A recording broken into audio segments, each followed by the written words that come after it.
Isabelle Falque-Pierrotin, bonjour. Bonjour. Bienvenue au Buzz Média Orange Le Figaro. Vous êtes la nouvelle présidente de la CNIL, Commission nationale informatique et liberté. Alors auparavant, vous aviez présidé pendant une dizaine d'années le Forum des droits sur Internet, donc vous êtes vraiment au cœur de toutes ces problématiques de l'Internet et de la protection des libertés. Alors, Mark Zuckerberg, le patron de Facebook, il a déclaré sans embâche, la vie privée sur Internet, c'est terminé. Comment est-ce que vous réagissez à ça et comment est-ce que vous pouvez, la CNIL, vous adapter à ce nouveau monde ? Alors je crois que Mark Zuckerberg est certainement un bon communicant, un peu polémiste, mais que son propos n'est absolument pas juste. Au contraire, je dirais que la vie privée n'a jamais été autant discutée. Donc visiblement, les questions de vie privée intéressent de plus en plus de gens, et à juste titre, parce que effectivement, les données personnelles sont désormais partout. Et le numérique, je dirais, est ambiant.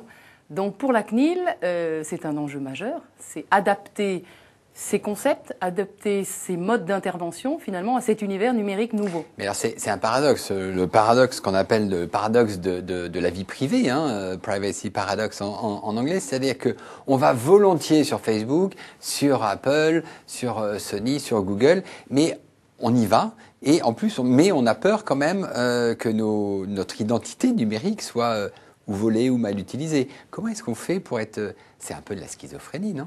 C'est un peu du paradoxe, c'est de la contradiction interne, mais on en a d'autres dans nos vies.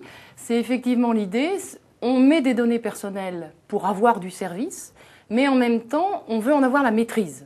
Et je crois que effectivement, ce qui est nouveau dans l'ère numérique, c'est qu'on veut à la fois une protection des données personnelles, mais on veut aussi pouvoir maîtriser ces données personnelles et les exposer dans le but d'une vie publique. Donc les données personnelles deviennent un enjeu de vie privée, mais aussi de vie publique. Donc ça, c'est nouveau. Et effectivement, à la CNIL, il faut que nous nous y adaptions et qu'on donne finalement à l'individu les outils de sa maîtrise. Et là, on se heurte à M. Zuckerberg parce que pour avoir de la maîtrise, il faut comprendre l'univers. Oui. Or, cet univers, il est quand même extrêmement complexe, il est un peu opaque. Et on tenait hier un séminaire avec l'ensemble des commissaires de la CNIL et on a fait venir des intervenants extérieurs. Et tous nous ont dit la même chose. Dans le fond, on ne sait plus même de qui nous sommes clients. Oui. Il y a une telle diversité d'intervenants que finalement, l'espace numérique devient inintelligible pour le consommateur. Donc, et si la CNIL on veut de doit la le maîtrise, rendre intelligible. Absolument. Si on veut de la maîtrise, il faut clarifier l'univers numérique, dire qui fait quoi, où sont les données, qui les traite et pour quelle fin. Mais est-ce que, parce que la CNIL est une institution française qui protège les internautes français, et en face, c'est quand même des groupes internationaux, Facebook, Google. Quel est l'état de vos relations avec ces groupes ? Alors, nos relations sont de plus en plus étroites avec l'ensemble de ces groupes. Ils viennent régulièrement à Paris nous voir, et je crois qu'en fait, ils sont un peu en train de changer, parce qu'ils se rendent compte que vis-à-vis de leurs consommateurs, la protection des données devient un enjeu. Donc s'ils veulent construire une relation de confiance avec les consommateurs, eh bien, il faut qu'ils donnent des gages en matière de vie privée. Et effectivement, c'est ce qu'ils font.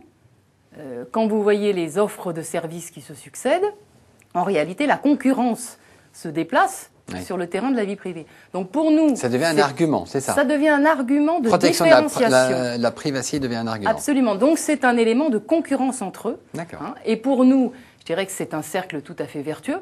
Et ce que nous espérons de faire, c'est rentrer dans une relation avec les acteurs économiques, et notamment ces grands acteurs internationaux, qui soit plus partenariale. Bien sûr, on peut les sanctionner.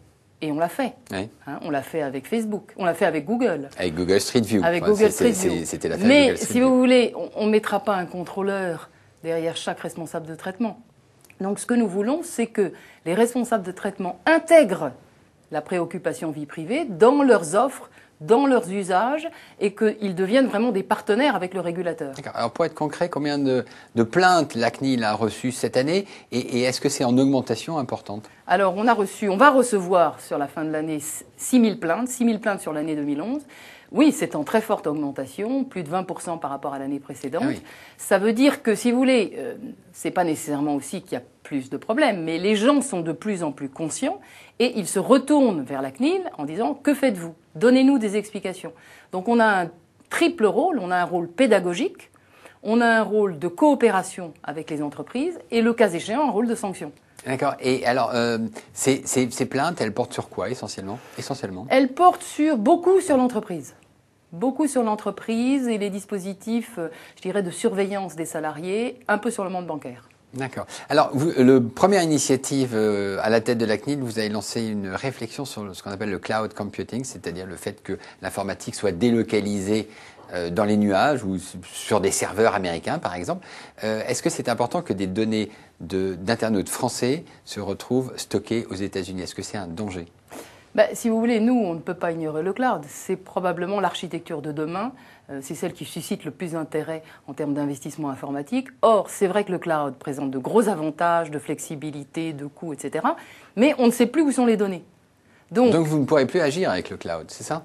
On va voir. Oui. On est en train de négocier et de discuter, de bien comprendre comment le cloud est organisé, de voir comment est-ce qu'on peut appliquer notre loi, qui est le responsable de traitement, auprès de qui je peux faire valoir mes droits. Est-ce que c'est auprès du représentant français ou bien est-ce que je dois aller à Palo Alto?